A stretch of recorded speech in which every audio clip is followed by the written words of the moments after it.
আজকে বানাবো পটলের চাটনি। পটল, মূলা আর আলু দিয়ে চাটনি বানাবো। আমি ভাবলাম এটা কেন তোমাদের সাথে শেয়ার করব না, এটাও শেয়ার করি।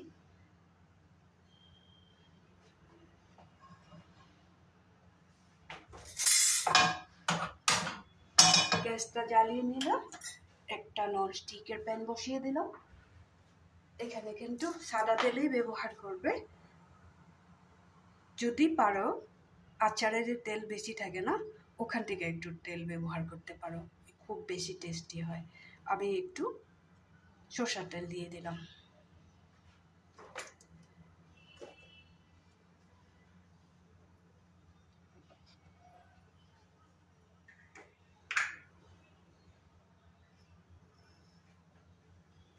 কালো জিরা দিব,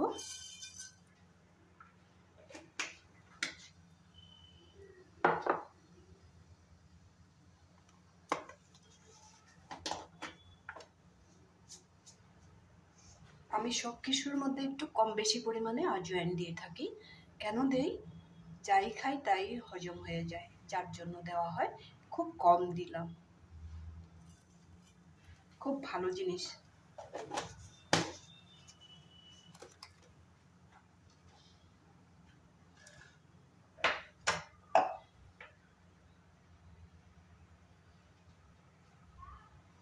তেলটা যাতে ছিটকে না যায় তার আগে লবণটা দিয়ে দিলাম।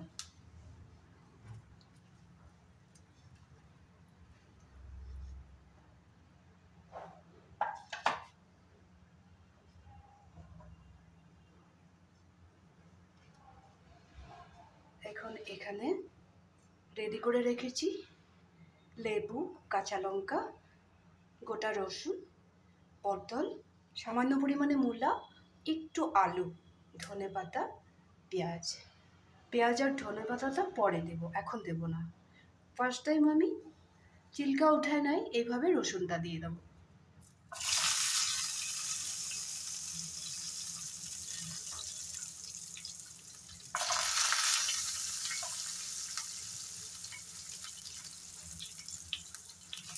এখন দিয়ে দিলাম মূলাটা, দিয়ে দিব আলু পটলটা,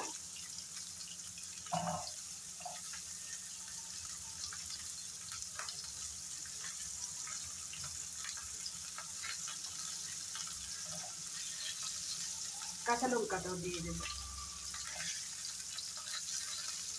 এই তিনটা জিনিস আমি পরে দেব, লেবু, পেঁয়াজ, ধনেপাতা।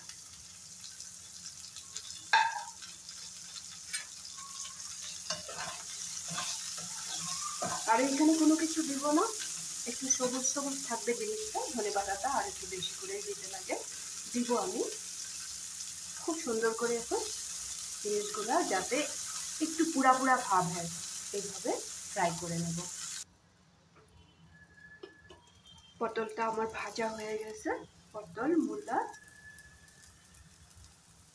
আর কি ছিল, আলু, অল্প একটু আলু দিয়েছিলাম। এরকম ভাজা ভাজা হতে হবে।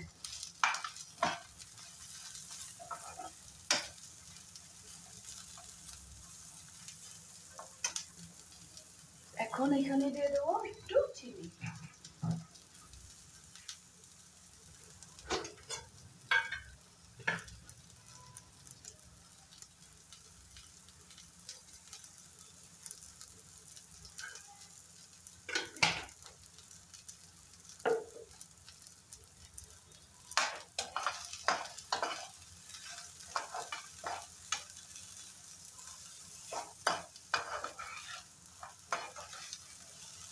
এখন আমি গ্যাসটা অফ করে দেব।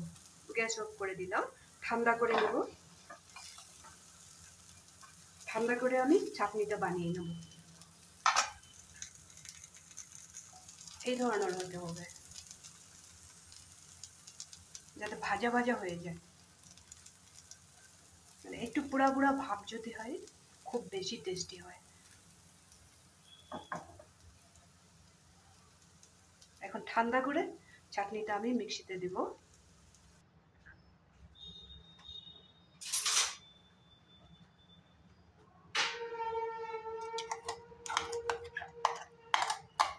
চাটনিটা বানিয়ে নিলাম।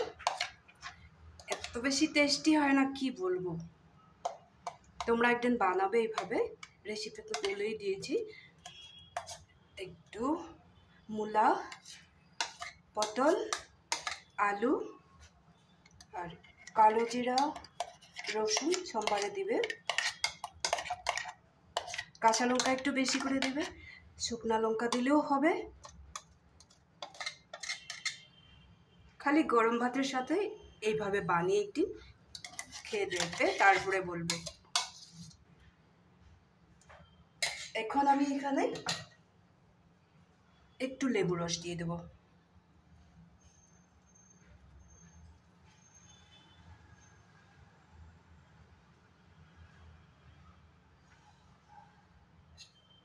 বেশিগুলো ফেলে দেবো।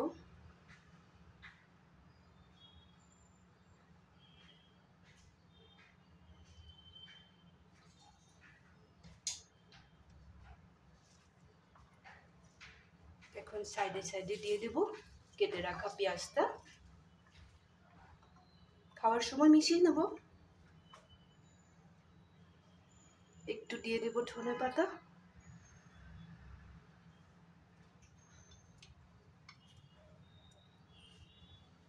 পটলের আর মূলা দেওয়া আলু দিয়ে করা চাটনিটার রেসিপিটা কেমন লাগলো তোমরাও কম বাড়িতে বানাবে, কমেন্ট করে বলবে।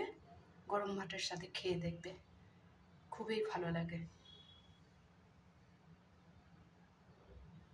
যদি রেসিপিটা ভালো লেগে থাকে তাহলে কমেন্ট করে বলতে ভুলবে না, কিন্তু লাইক শেয়ার তো করবে, সবসময় সাথে থাকবে।